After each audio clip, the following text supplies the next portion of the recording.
Congressman Alan West joins us. Good evening, sir. Good evening, Greta. It's a pleasure to be with you. Nice to have you. Well, from all those sound bites, it sounds like the president's critics are really going heavy-handed. I'm calling him a liar.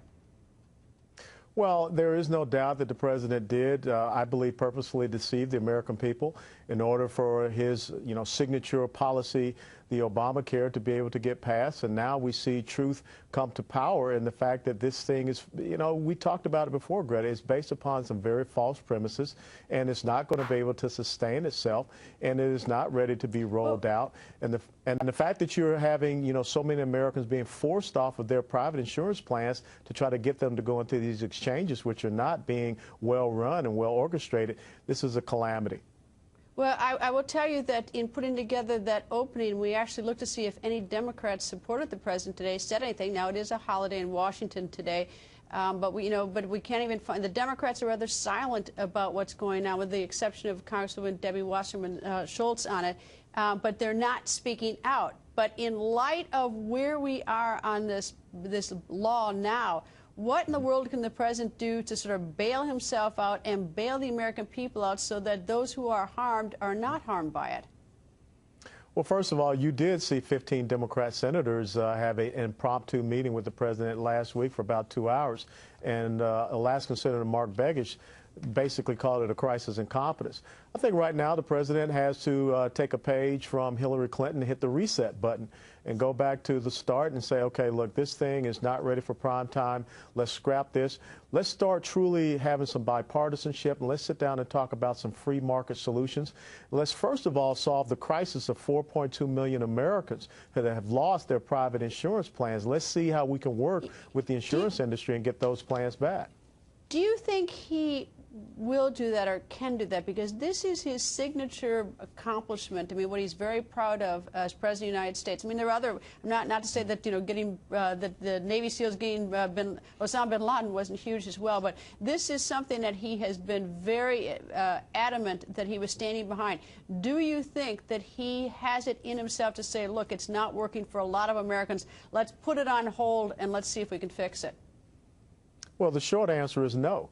I believe that his arrogance precludes him from doing that and admitting that he was wrong, that he took the wrong approach with trying to have a government-centric health care solution to the problems that we see. And the American Health Care Reform Act that the Republican Study Committee has brought forth, Dr. Tom Price, a Republican of Georgia, has done a great job. He's an orthopedic surgeon, so I think the president should listen to him.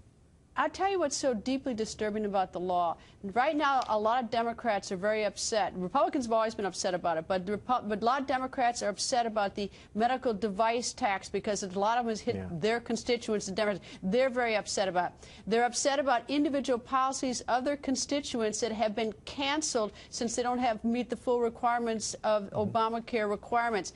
And they're upset about the website not working. Well, with the exception of the website not working, and of course they're upset because of the funding problem too, but with the exception of the website not working, these problems were evident from day one, but not one of them bothered to read the bill or fully understand it. They just sort of signed off on it, not a single person. And so I don't have a lot of sympathy because they should have known about these things if they'd spent, a little time looking at the bill. Well, contrary to what the DNC chairwoman, Debbie Wasserman Schultz, has said, the Democrats are upset with this whole rollout because of politics, not because of policy. Republicans are upset because it is bad policy. But the Democrats are concerned about what this will do for them, all of those members of the House and those senators that are up for re-election in 2014. That's the only care and concern that they have. If this thing was going a little bit better, they'd be all behind it. But now they're somewhat like the rats on the Titanic, seeking to jump off to save their own self-interest. Well, even I must say that Senator Mary Landrieu, and I'll probably talk about it later in the show, put up a bill on she's a Democrat in the Senate, which even if it were passed, it's absolutely, it's absurd. It couldn't even possibly work because what she wants in it is something that just can't do. You can't order insurance companies to do what she wants.